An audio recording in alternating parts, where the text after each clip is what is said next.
Hi, everybody. You're listening to Americans by Choice, a podcast from Miguel and David. We bring the outsider's point of view to inside politics.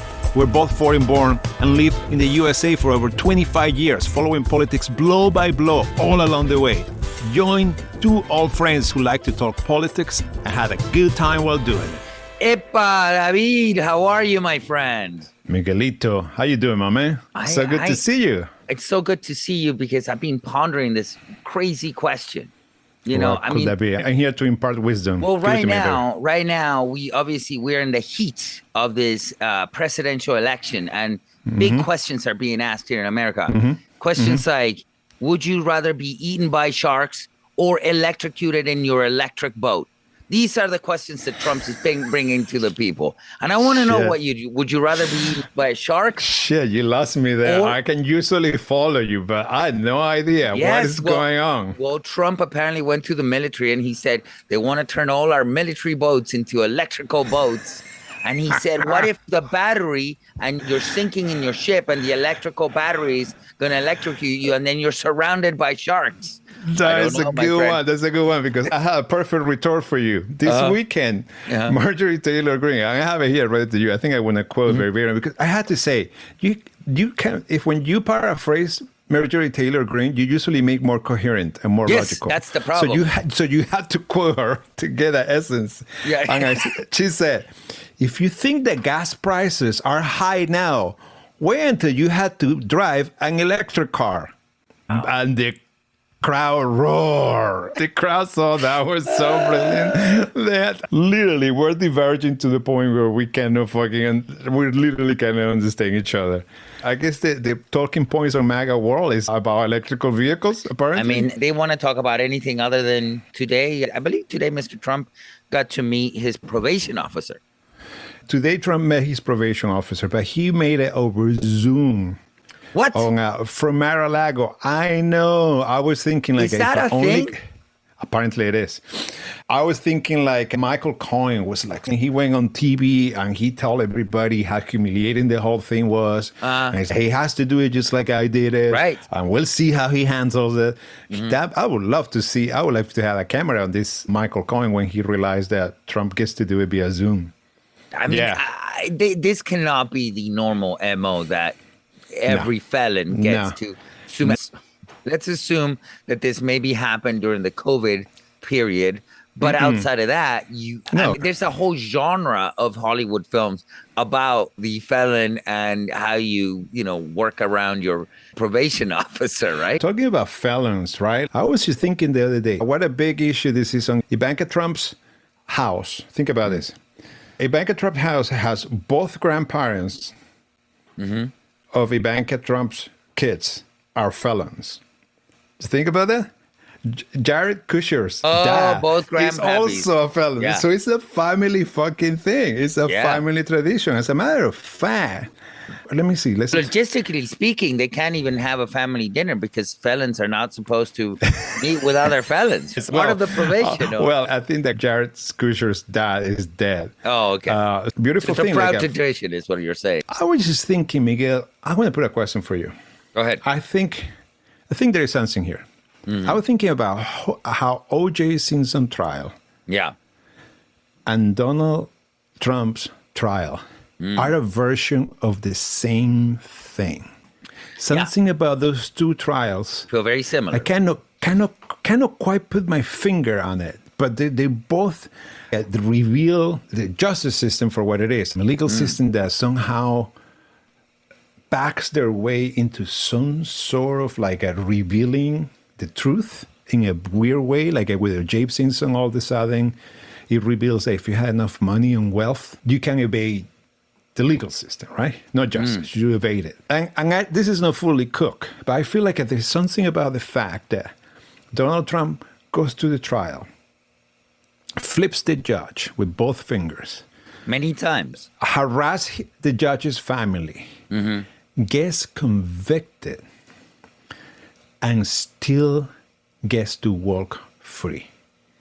And not only that, pays it's something about if you, J. Simpson, flipped the system and went, fuck it, I can get away with that. There is something where the Donald Trump trials up the ante in a way. You know what I'm saying?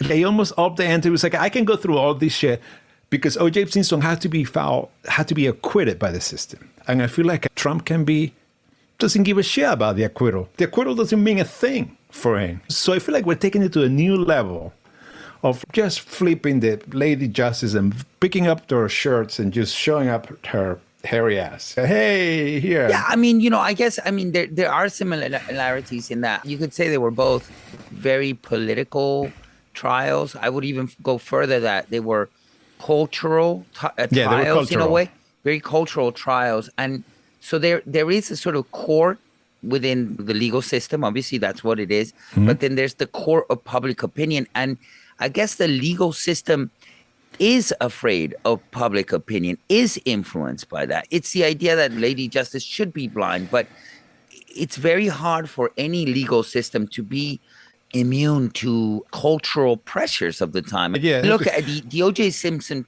trial. Didn't it bring riots or some sort of consequences or potential? You're thinking Rodney riots? King. Rodney King did, but at the time, I think that there was concerns that riots could break up if OJ. Yeah. There were concerns. I don't think not only because he would be convicted, because the trial not only it was the OJ Simpson trial. The defense did a great job of turning that trial into the trial against the LAPD as well. It was very clear. And bringing race and the whole thing. But so I'm thinking it's like in every era.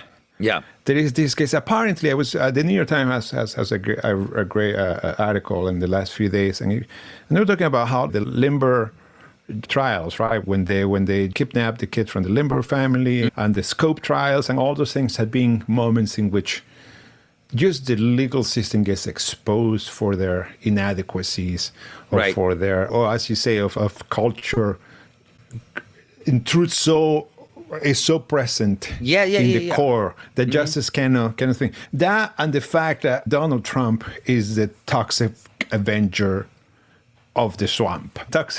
So far we have found the more shit you throw at it, the more powerful it becomes. So far Trump has been the toxic avenger of politics. He came out of the swamp, and the more you attack him, the more he fucking gets strong. Everything that you throw at him, he seems to use or seems to be able to turn as if not political capital. As a political capital, yeah. Correct.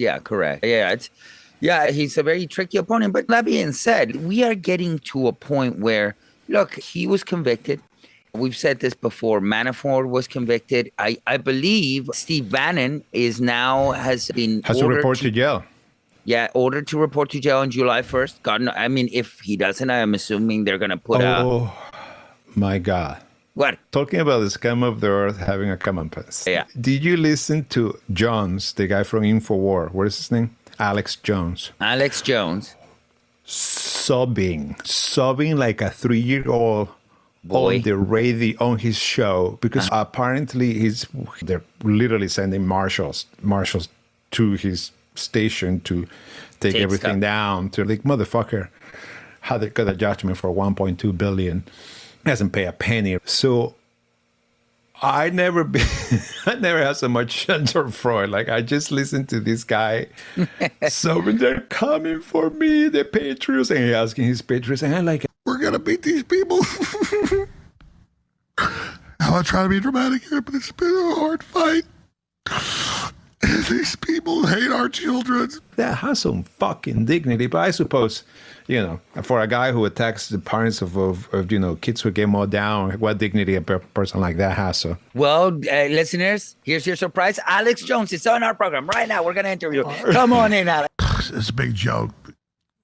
My voice will completely go into this, but it's fine. It's my resistance to them. It's a God's transmission. It's a human under attack.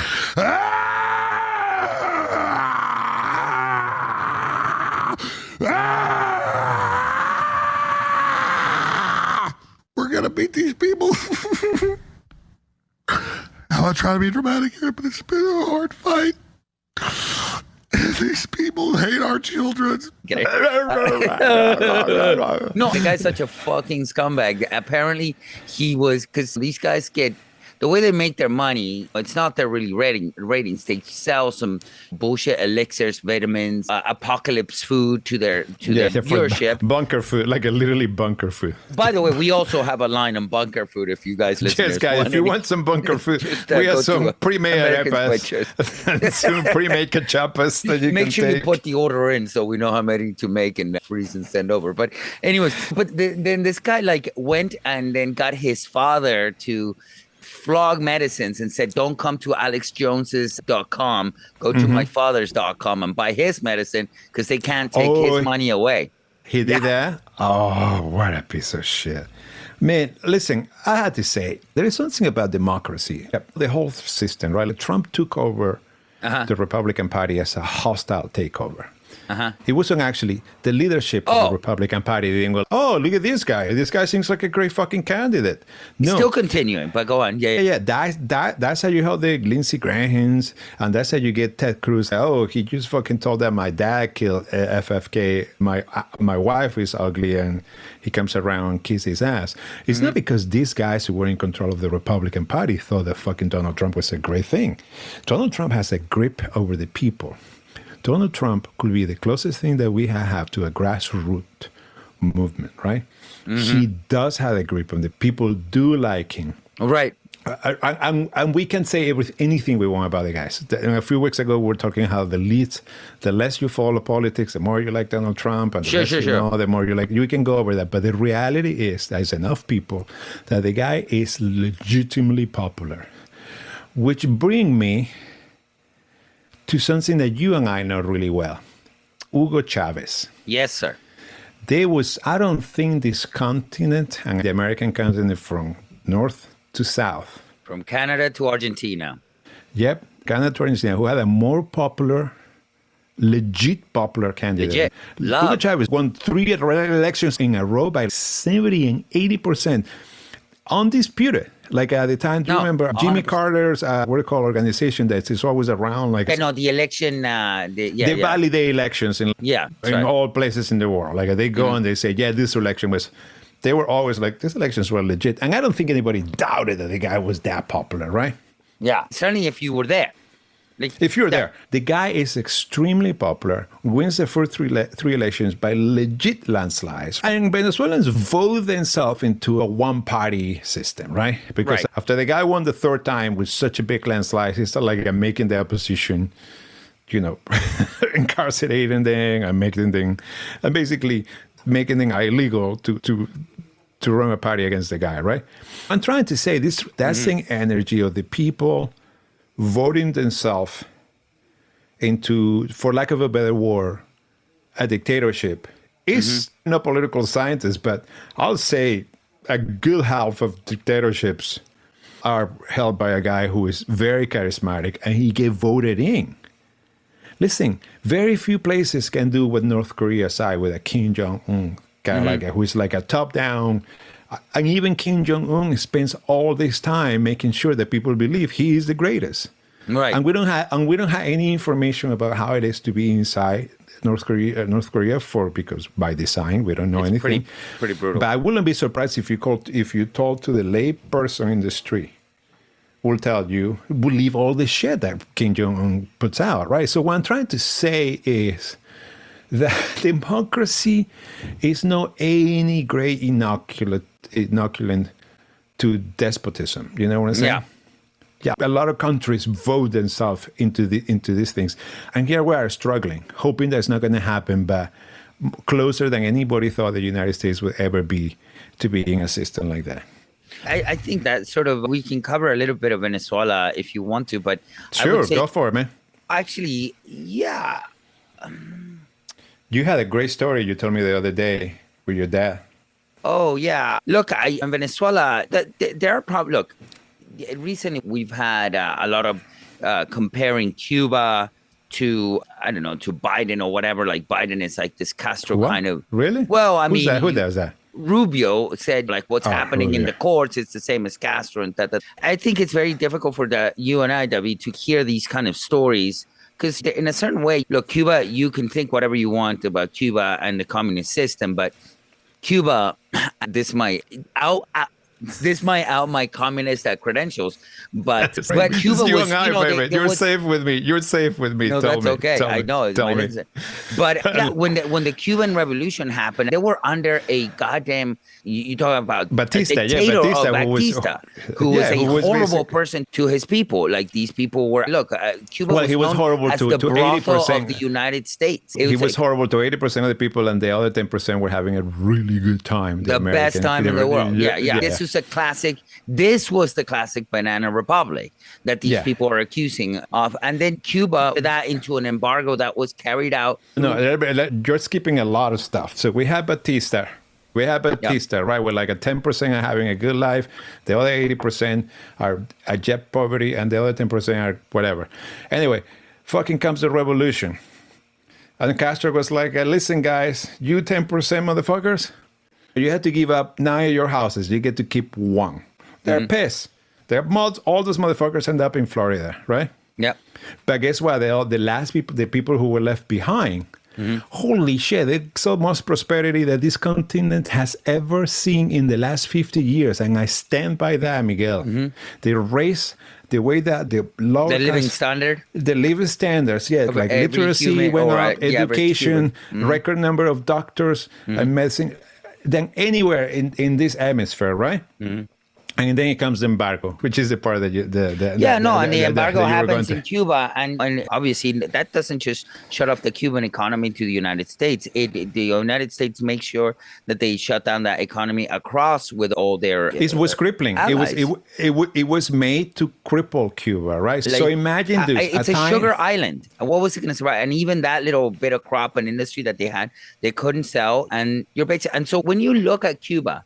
And it's a beautiful thing in some ways when you see it photographically and you see the American 50s cars there. The reason those 50s cars are there is because they could never buy new cars. They were locked into literally a time capsule because of the embargo. It wasn't because the Cuban people were lazy or couldn't create money or legend. To the contrary. It's just you couldn't get cars in there from the Americans who made the cars at the time, and all embargoes went across the world. No? To the contrary, imagine being so close to the largest, most powerful power of Earth, which is the United States economically. And by the way, it was back in the 50s, it was even more absolute. Like right now, we have China somehow contending for top economical power. Back after the Second World War, it was the United States. So imagine being off the coast, you being a tiny nothing, and you had this giant above you trying to crush you, which is the United States. And telling everybody else to join in.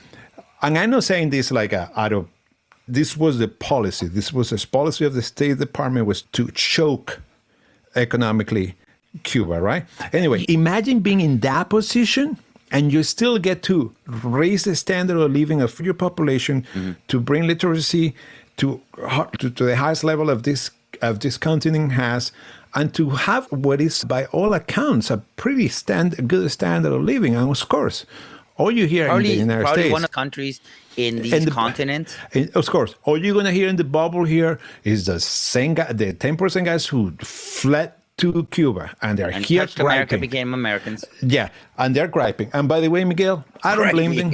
I don't blame them. You take Jeff Bezos and you say, listen, Jeff Bezos, give me all your fucking money, and you get to keep a house and maybe a car. And Jeff Bezos is going to hold a fucking grudge. Oh, yeah. That guy's going to be pissed. Whoever rich motherfucker, you pick a rich motherfucker. Because he earned every penny of those. Take all his money. He worked a billion to exactly. motherfuckers. Because tell that to any rich motherfucker. They take all his shit and they're going to hold that grudge for generations. And that's what's happening.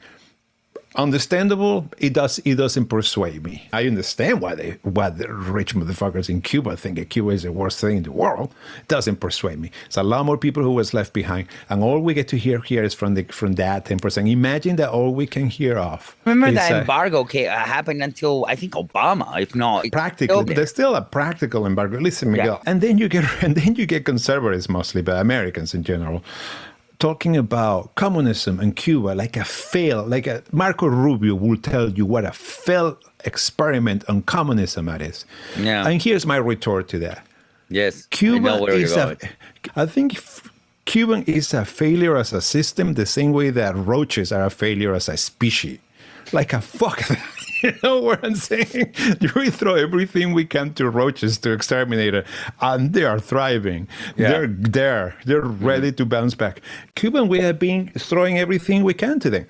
Political. Miguel, in our lifetime, we had Cuba. We had this. So, just for our audience, usually there is a nickname for people who left Batista, Cuba, and went to Florida.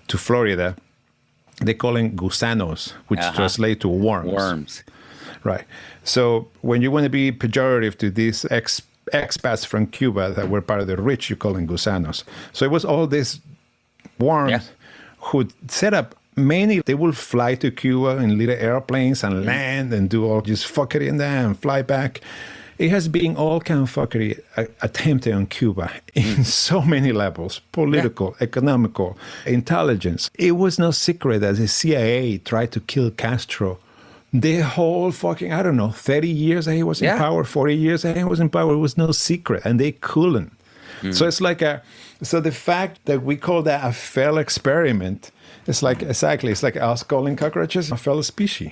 You know, this is the thing that I love about your analysis and also the expression of it. In a way, you've expressed it beautifully and managed to insult everybody you mentioned as well. It's my talent. It's my talent. And by the way, I think this also reminds me of why our podcast is called Americans by Choice, because they're making a similar argument, I'm sure, in a bar in Knoxville, Tennessee, as David would do. I think the appropriate answer that he would hear is, if you don't love it so much, why don't you fucking move to Cuba? And he would say, in retort, I'm an American by choice, unlike you. Unlike you are. No, I will go a little bit farther. This is the thing that got me kicked out a few times. So listen, man, I'm American by choice. I trade a Spaniard passport for this one. Pretty nice. You're Americans by chance. You all American by chance. And then the whole bar bought him a drink. Nope. And the bartender, I learned to recognize the Hispanic look in the eyes of the bartender where they bring me a glass of water and they tell me, sir, we can cup your bill. If you go now. I think if you leave right now, we're fine. If you leave right now, we cup your bill. You have to leave right now. But you gotta leave. I would like to say that was a way to get free drinks. You think I love it to make friends and having people to meander over to the Venezuela point. I think Venezuela, under the popularity of Chavez, obviously the social contrast in Venezuela in the 1990s wasn't as bad as Cuba was maybe in the 60s, but it was pretty but it was bad. getting there. It was really, heading really there. bad. No, it was heading there. No, sure. But you did have a somewhat of a middle class and this shrinking, rapidly shrinking. But shrinking actually, but it was, and to be fair, it was shrinking because of corrupt politics in Venezuela. Oh, yeah. But what I was going to say, and then through those years, there was an immense brain drain in Venezuela that happened when Chavez came to power. So a lot of these middle class. Look at these brains. They left. They're not there anymore. They're not there. These looks and these brains are not.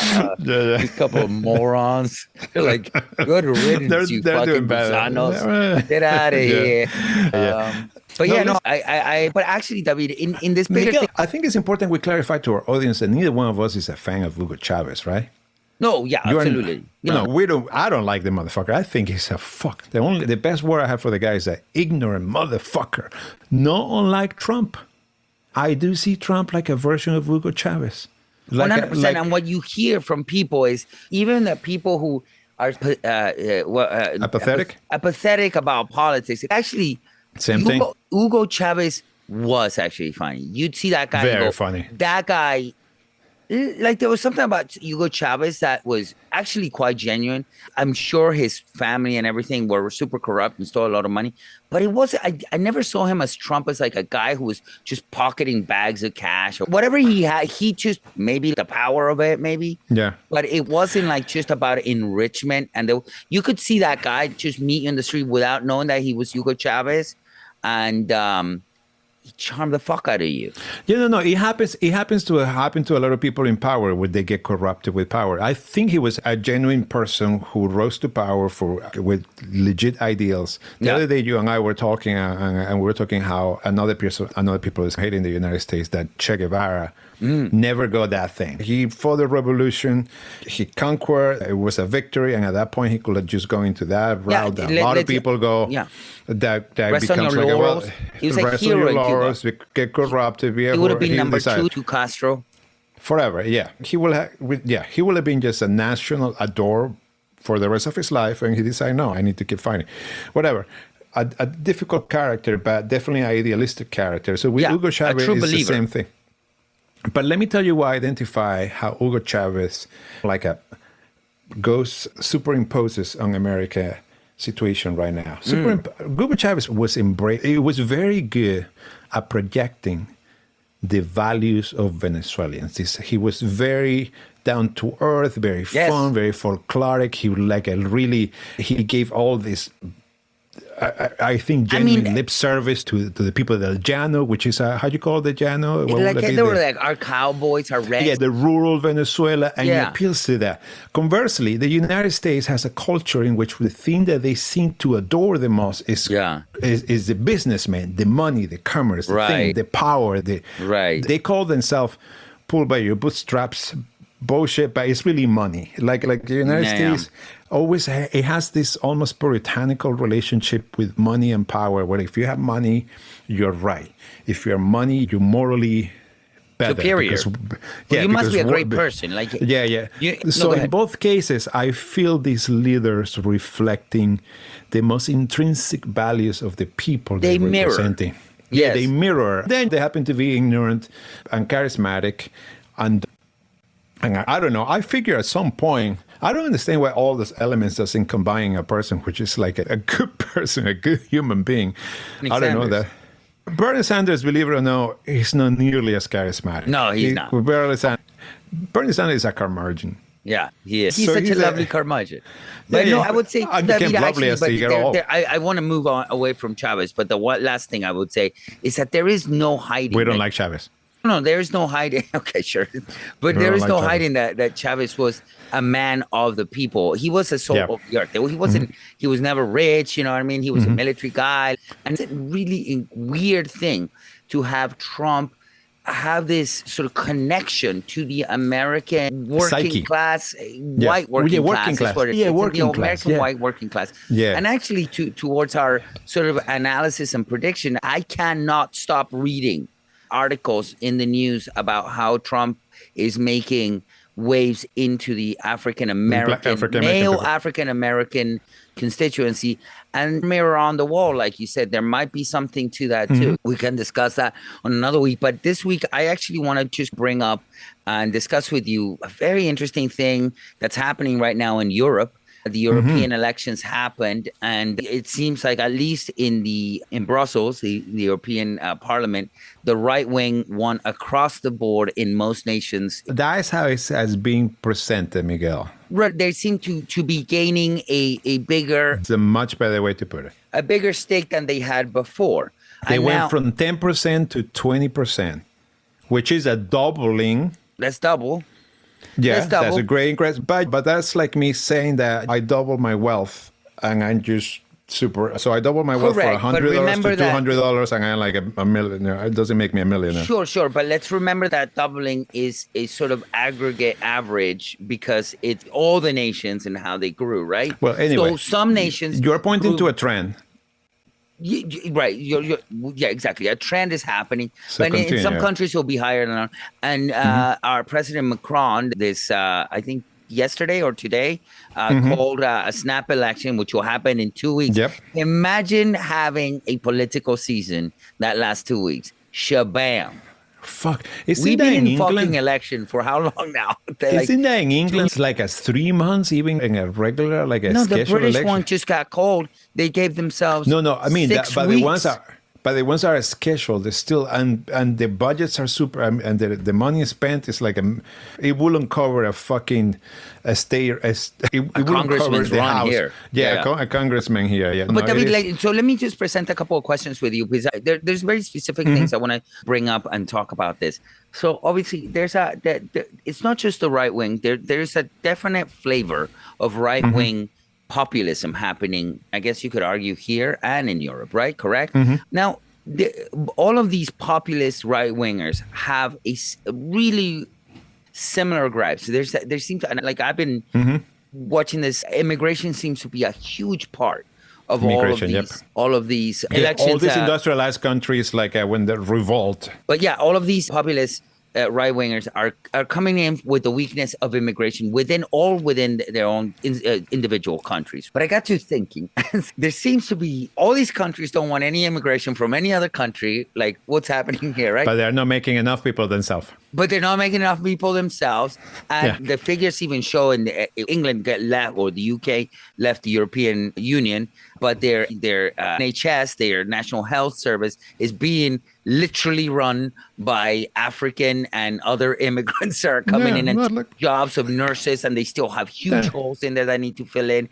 Basically, let's put it really correctly, brain draining other nations, everyone in the world, obviously, but they have people, and also boats are coming. Look, but anyways, so what happens? What is the thing here? Everybody just stay in your own nation? Is that? No, listen. I don't even understand. Okay, go ahead. There is an argument that the great prosperity that the United States has been able to have continuously is that the United States has been able to brain drain the rest of the world. The United States, by having great universities and attracting talent from the rest of the world, they scope, and it's a competitive advantage as good as I would say the military. The military, the United States has an advantage, which is economical, which is the fact that the dollar is a currency adopted by the rest of the world. A geographic one, a military one, but it's a cultural one too, and that is based on the brain drain that they can suck in everybody. They can suck in the best and the brightest of the world, right? Yeah. So if you're Elon Musk, you come and you make your money here, and guess what? We're all better off for that, regardless of how much you hate the motherfucker, and it's fun to hate him. If you're Einstein, if you're like the list goes on. And the fact that we cannot identify that as the strength of the American system is just bewildering, especially when we're confronted when we cannot fucking make enough citizens. There is nothing more profitable than taking a 20-year-old from somewhere else who made it through healthy, right? Who skipped whatever fucking disease or whatever fucking malady through their way and came out healthy, educated, and entrepreneurial enough to leave their own place and come here. Pluck them and put them in your society. Pluck them and put them here. Because now you're just taking a citizen that you didn't have to pay for. You didn't have to pay for. Investment, yeah. An American, the United States, has to grow, has to make sure he's healthy, has to provide a health system for them to grow, an education, and then that becomes a profitable citizen, right? And then that person make jobs or pay taxes, spend money, makes the economy. The United States is like a cattle rancher. Yeah. That waits for the neighbor farm to grow the cattle. The best cows. Then picks the best cows and bring them over. And now those are my cows. Those are my cows. So there is such a great advantage in the United States that they cannot identify. And I understand, like when you see a bunch of people massing up in the border, they don't look like a big bunch of brains. All you need is one and 100, and you're good. As I say before, you need one Einstein, you need one Oppenheimer, you need one Elon Musk, you need one. So figurative, statistically speaking, is I guess what I meant to say. Those immigrants in the border tend to come here and take to work really fucking hard, man. They tend to be not criminals. They actually crime less than American citizens in general, in average. They tend to commit less crime than the American citizens. By the way, you invented. I heard you on the other podcast. You call it criming. I love that word, criming. It's a commit crime, but criming. We are not crimers, as Trump would say. But yeah, no, they commit less crime. They work so fucking hard. They do jobs that Americans literally do not want to do, for industries that profit so much from them, for wages that are so squaw. Now, there is an argument that is actually the argument made in Europe. The argument is not made here too much, but it was made in Britain during Brexit, which is that's actually one of the bad things about the immigration, right? They come here and they're willing to do jobs for less than the local people will pay for. So they suppress wages. Yeah. The argument against that is suppress wages, but that is also contingent to the fact that they are illegal. So that's a very easy fix.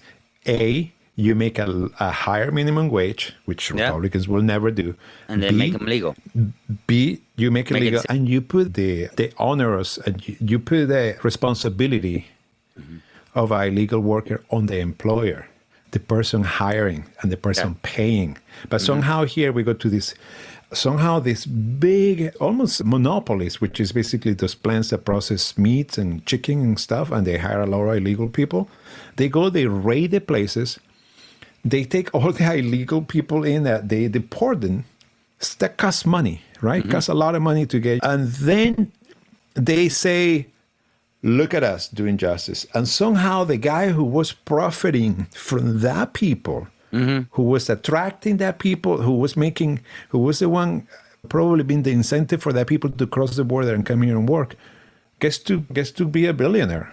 Sometimes those companies don't get penalized at all. So what I'm trying to say, this is the argument that the conservatives often say, is like they suppress wages. And I'm telling you, it's a fucking easy solution. The only problem is and then you will have to go for your constituents. After your donors. After your donors. So don't give me that shit. Class. Yeah, the donor class. But But look, it is a similar. It's weird. It is a similar thing that is happening again. I think it's a modern thing. Trump has been around as, let's say, a right-wing populist, and Le Pen in France, and so Italy, the Mussolini family, I think, is still involved in the politics of Italy. Berlusconi might have, I don't know to describe him as a right-wing populist. We've discussed him before. Yeah, he's the best. He's the original Trump, a better and more. Trump is a very terrible photocopy of Berlusconi. By the way, you bring up Italia. Yeah, like a terrible imitation, like a fifth-rate imitation of that. We always say, and we should talk about this one day in more detail, but Berlusconi is what Trump aspires to be. Yeah. A successful businessman with genuine charm that people love, women adore. I'm very smart, very shrewd and very smart. Yeah. But I had to say... It might be the person that he sees in the mirror, but it's not the person but it's not him. By the way, Miguel, this brings me... You bring the Italian here, and it makes me think about the Italian Mafia. Okay. And I think about the Italian Mafia in New York. I feel they are feeling like their time has come to show that they were wrongly prosecuted. Let me tell you why. Why? So you see how one of the biggest arguments right now, this argument has a lot of traction to the people who are trying to dismiss the judgment over 34 felonies against Trump, because Alvin Grad ran for district attorney, which is a office that you have to run, you get elected to, and he ran promising that he will prosecute Trump. Right. And they're using that as a proof that this fucking case is absolutely biased. And I think they're saying there's something about Letitia James and about, what is the lady in Georgia or favor? Fannie Willis. Fannie Willis. They're basically discrediting all those prosecutions because this district attorney run on catching these guys. Mm-hmm. And it just brings me back to the days where Rudy Giuliani ran as a prosecutor in New York City on taking down the mob. Right. And taking down the Italian mafia, the criminals. Right. So I think the criminals in New York, the Gambino family, all these Italian mafias were right. This is bullshit. They shouldn't have been prosecuted. I mean, so here we are. We have Republicans now defending the side of the Italian mafia in New York City in the 90s. Who knew? Look, little did the Gambino family know that if they just ran for president, then they would be immune to any crime. That's all you have to do. You cannot literally, prosecute a man who's running for president. I have to say, in the 90s, they got really? Because I think if that's true, there's going to be a massive loophole, and I think there's going to be a lot of people running for president very soon. I got to tell you, think about the 90s and think about the Italian mafia and how much glamour they have. Scorsese making movies about them, like they were what you call romanticized, tell a story. Those motherfuckers will run for president in New York City. I'm telling you, they pull at 20-30% easily, which is what Trump is actually pulling. So, as you say, they couldn't see the future. If they only knew that all they needed to do was to join the political system. I don't want to tell my audience a lie, but I'm pretty sure whoever went after and got Al Capone ran for his thing by saying, I'm going to go get Al Capone. Was it Elliot Ness? Right. I don't know if Elliot Ness was the district attorney or just the lawman. I only saw the Kevin Costner film. We can all enjoy that. But yeah, it is not, I think, it is not like out of this world where you like district attorneys go, hey, I'm going to catch notorious criminals. At some point, they run after going to the crack. Some of them going after crack dealers. Some of them run, I want to clean the world. So it's like you think there was a crack dealer who called guys like this district attorney run into prosecuting us. That's terrible. That's definitely disqualified. By the way, how many other rulings and sentencings have already the Trump administration had before this one? Weisselberg was convicted. The Trump organization, look, the ruling against him for, I don't know what it is with interest, but when it started $500 million right now, it should be about 600. By the way, we should update our listeners at some point where that thing is. I have no idea, but I'm sure. Yeah, we should make a full episode on the edging, adjusting edging. Yeah, like update but Miguel, good point. Weissenberg actually went to jail. Yeah. I think he went to jail twice. Yeah. Yes. Because he just wouldn't flip on Trump. Michael Cohen went to jail. Yeah. Mm-hmm. How you feel those motherfuckers are feeling now when this guy doesn't even get their range? How many people from an organization have to go to jail where you go, hold on, this is a criminal organization. Who is this guy's boss? I don't mean like the paper boy. He was dealing weed down in the mail room or whatever. No, top-notch guys are going to jail. White-collar jail, sure, whatever. But they're, well, actually, no. I think Weissenberg went to, what's the New York jail? Rikers. Rikers. So did fucking That's not a Michael walk Cohen. in the park, man. Yeah, Michael Cohen Michael Cohen was put in solitary. Solitary. Yeah. Anyways, I would like to know how many people need to be arrested before we class something a criminal organization. Listen, if every one of my friends and everybody who work for me, because that's the whole thing, they all work for me, goes to jail. What are the odds that people are going to go? Who is in the up and up? That guy, David. He is always in the up and up. Somehow, everybody who works for him ends up in jail. God, and all he's like, such bad luck with those guys. He really just can't hire. I mean, he's a great businessman, but he really is bad at hiring people. Really bad. He's just got a he's a great businessman, but all his companies fail, and everybody's getting all the guys get arrested around here. And all the companies are getting sued. Miguel, what do you think about Hunter Biden is finally taken to jail for checking the wrong box while buying a gun? You know that? This is what happened. The guy went to buy a gun, and apparently there is literally a box that you check that says, are you in drugs? Mm-hmm. Are you on drugs? Mm-hmm. Are you a drug addict? And the guy, blop, say, no, I'm not. That is the charge.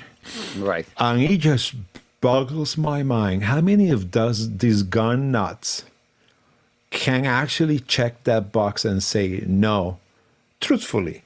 And where we apply the standard that we apply to Hunter Biden, to all these Second Amendment warriors, how many of them will be charged? I think you and I have discussed this before, and you've said it so beautifully. If this was anybody else, literally anybody else, this would be seen to the right wing as a violation of gun laws and Second Amendment violations.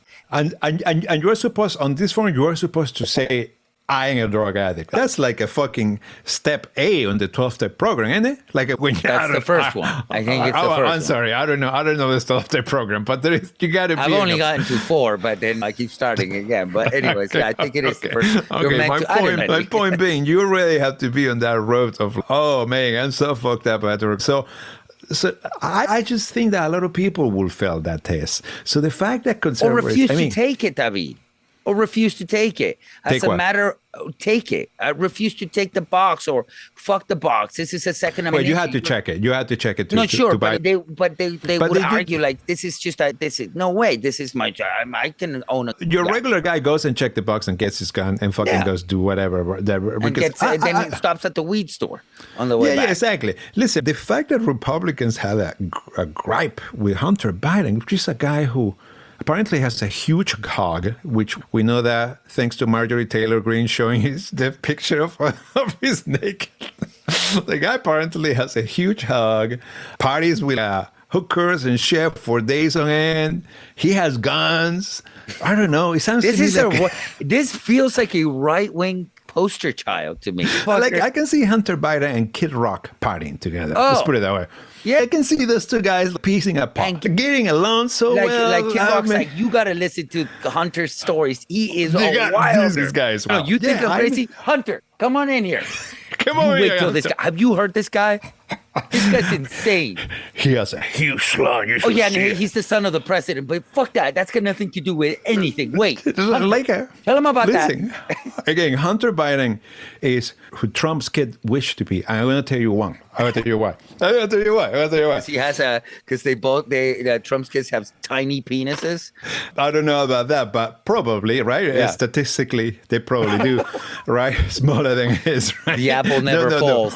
But here's the part that like Eric Trump and what is the other one? Donald Trump Jr. I'm sure that every time that somebody attacks Biden about his son, Hunter, and he goes in front of the cameras and says, I love my son, and I will never refuse, and I will never push him away, and he's a good man, and he's trying really hard, and I'm proud of him without fucking hedging one bit.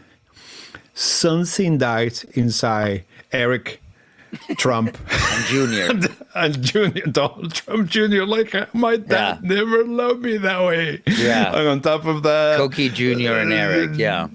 And on top, so I always see that. But Miguel, there is more. This doesn't stop here. No, it doesn't. Because at the same time that they're telling us that the system is rigged and and we have taken Biden's DOJ to be politicized to attack him. And we already say that his evidence is like that this district attorney ran on the premise to prosecute it, but we already debunked that. But here's the other bit of evidence. The same fucking DOJ is prosecuting the president's son for checking the wrong box, right? For something that's hardly ever prosecuted. And when I mean hardly ever prosecuted, apparently it's never the main charge. That only gets added to a charge if you get caught on something else. Let's say that you go and do something terrible with a gun, you kill somebody, you do a robbery. Yeah, of course you add it on. They will tag that one on, but that's never a charge that they make to get you, right? But the same fucking group of people are very excited because there is a case on the Supreme Court right now, U.S. versus Rahimi. Right, so the law in the law. Yeah, are you hear about that? Yes. Basically, they're challenging a law that is designed to protect the victims of domestic violence. Right. Correct. So this guy gets a restraining order, Rahimi. The guy is a piece of shit, Miguel. Yeah. A piece of shit. I'm gonna give you one of the things. I had to write it down of the things that the guy goes. The guy gets the restraining order. He was told to surrender his gun, so he's not allowed to have his gun. So one day he went past that bar that you're being adjudicated, you cannot have a gun. He starts shooting at cars passing by with his gun. In a Whataburger, when they didn't want to take his credit card, he starts shooting up in the air. Yes. Yosemite Sam. He used it to commit robberies. And he went after the girlfriend again. Yeah. So this piece of shit, conservative Republicans are using this like this is my Second Amendment poster child. So the conservatives are going like no. This is our Second Amendment, right? This is my Rosa Parks. This motherfucker. This is my Rosa Parks. This is the guy who's gonna basically we're gonna do the whole thing about these motherfuckers. Right. Same motherfuckers, man. Same people. Right. Take something Lindsey Graham, put him on a podium and have him fucking fire those two questions back to back and see how he doesn't skip a bit. Nah. He will tell you that Hunter Biden is a criminal, and he will tell you that the Supreme Court is deciding a righteous fucking cause, and whoever is defending Rahim is the same breath. Unbelievable. It's insane. Unbelievable, David. And by the way, like you said, like this not only never really prosecuted unless other charges are on the thing. And in fact, it was being like everything else. Look, people knew about this. A plea deal was served, but the fucking Republicans made a huge hullabaloo about this. So now it went to trial. They forced the DOJ to take it to trial. And they do have a deal before. They had a deal. They had a plea deal. They had a plea deal. And he would. But do you know how the deal fell apart? Well, I think so. Go ahead. So when you had a plea deal, you had to take it to a judge, right? Right. And the judge says, "I agree that I'm gonna fucking own every kid that Miguel has in the next 10 years, and in exchange, I don't know, I will mow his lawn," right? Mm-hmm. And that's a deal that you and I made. Mm-hmm. But you take it to a judge, and the judge say, "Hey, man, you can't own people." The judge just pulled that shit apart. So a judge can poke. A judge can take a plea deal between two people, and it's not a plea deal. We're saying this is actually settling out of court or something. Basically, you're settling the whole. You had this case, you settle, you come to agreement before you actually get the court to decide on the case. Anyway, go to a jury trial. They take it to the court and they just start poking at the case. Mm. And the defense team from Hunter say, "I plead to this thing, and we're all good. You don't come after me for anything else." Mm-hmm. And the prosecutor, which was this, I think it was a special counsel, whatever, was like, "Oh no, we mean like we may not go after you, but we may. I don't know, maybe, perhaps." Right. And the judges, "Do you know that these motherfuckers can still go after you?" And the Hunter Biden lawyers are like, "No, they cannot go after me." I don't think you guys think you're agreeing on where you think you're agreeing. You're not reading the fine print. You two guys are not agreeing on where you think you're agreeing. Right. And the Hunter Biden team went like, oh, wow, okay. And that's how that deal fell apart. But I thought it was the other way, that the right wing was pressuring them. They were also pressuring, but that was what took the deal apart. In any case. Let me just discuss this. Just a couple of things that have been mentioned already. Yeah, there is apparently a box that you have to take that you're not currently taking drugs or are drug addicted. Now, let's just be clear here. Most violent crimes are committed under one substance, and one substance mainly in the United States. Alcohol. Yep. It doesn't say, "Are you an alcoholic?" Okay, I don't understand what this fucking box is doing. Like, it reminds me, by the way, Americans, you won't know about this, but when you're a foreigner coming to America, they ask you a few questions, hard-hitting questions. But one of the boxes that they ask you is, "Have you ever been in the National Socialist Party?" I said, by the way, for most of us, we're like, I don't know. No, obviously, never even been to Germany. But imagine if you're that Nazi, it's like, damn it. You got me. Oh, you got me. You got me. I was almost in there. So, God. They got him. Is that your German accent? Let me see. Let me hear the German. No, sorry. My wife is German. I shouldn't do that. You got a car. You got the German car. That's right. I can do it because I'm a little German. Yeah. Oh, German. That's great. But another thing too that David, that you said this so beautifully to me one time. You mentioned the Hunter Biden thing that, as you explained, is also about a father who loves his son so much, and the importance of family values. I mean, oh my God! A lot of, by the way, working class white Americans must be going through or have gone through, or the addiction levels that rose through America in the last decade with is it the Purdue family? What am I thinking? With the Oxycontin family, what are they called? Yeah, the Purdue family. Yeah, well, the Purdue family, correct. And so this is an epidemic that has taken so many Americans. By the way, not to excuse Hunter's behavior, it is a twisted tale, by the way. That, oh my God! I mean, the guy loses his brother, and then it's having like an affair with his sister-in-law, who wait. Let's take it back. Okay. Let's take it back to the original tragedy of Biden. Biden lost, get into a car accident when he was in his early 30s, in which he loses his daughter, And his his wife. precious daughter, and his wife. Yeah, and the So boy he started his survived. career as a senator, in which they had a whole thing that he would travel all the time to back to be with his boys. They were both in the intensive care. 2 survivals. So that's what he gets, right? He gets 2 survivals from a family, a beautiful family. Then comes the part where you had 2 boys. Biden has 2 boys. One of them is the fucking piece of shit, Hunter. But the other, He's a troubled Boy. kid. I don't want to say. yeah, I'm sorry. But, all right, You know, he's a troubled child. We can keep that in too, because that's okay. You can say that. But like, Oversimplifying. Yeah. But the other is like the star. a model kid. No fucking guy go to the army, gets condecorated, has a brilliant, like a career, and is kind guy. bright, A kind kid. brilliant, charismatic, successful at every level. And he died of brain cancer at an age where most people just reaches the high of their power, which is Yeah. actually the late 40s, right? Yeah. Oh, is By that the right? way- Ooh, that's good news for me. Yeah, you're getting there, buddy. There you go. Man, and you are left, and imagine you being Hunter Biden and being the guy, the only survival of this. Imagine how precious the memory of that little sister who died was. Your mother. Your mother. You're fucking brilliant, successful, right? And now all is left is Brother. you, the one that this is where I go back. The one who's being called the piece of shit. Yeah.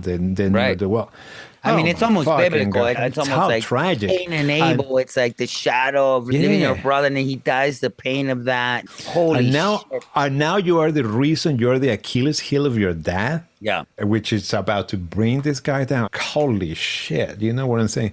Sure, it must suck to be Donald Jr., but Yeah, and this is something it's not that a bad deal. No, Yeah. but what I was going to say, and this is something I've been wanting to say just out loud, and as we have discussed so many times, the religious aspect of this country, who I've no reason to doubt that in their hearts they believe in their God and their scriptures and all this stuff.